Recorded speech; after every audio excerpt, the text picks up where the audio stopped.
Hey Tractor Chasers, in today's video we are out in the field with a Gleaner R65 harvesting wheat in northwestern Ohio.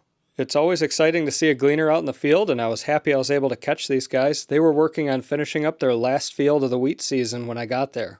The wheat was yielding very well, and they had to park a truck on each end of the field and one in the middle so that the combine had places to unload. I really liked the grain trucks these guys were running. They had single axle trucks that were pulling gravity wagons behind them. This is really common in this area because a lot of the grain elevators are so close to the farms that nobody really has more than a 2 or 3 mile drive to get down to the grain elevator.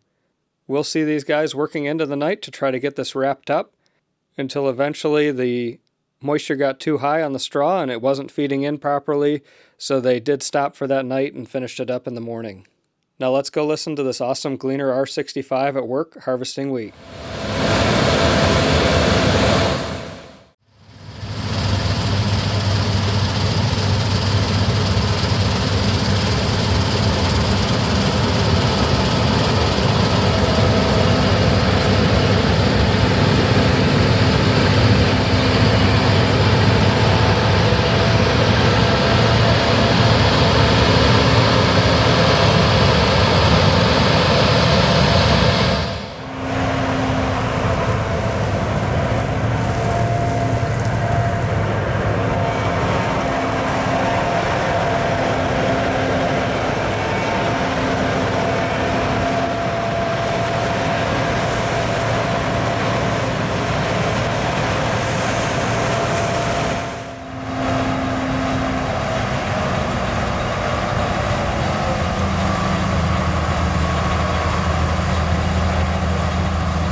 I hope you loved being out in the field with this Gleaner R65 harvesting wheat in northwestern Ohio. If you love seeing tractors at work, please take a minute to subscribe to the Tractor Chasers channel so you don't miss any videos. Thanks for watching.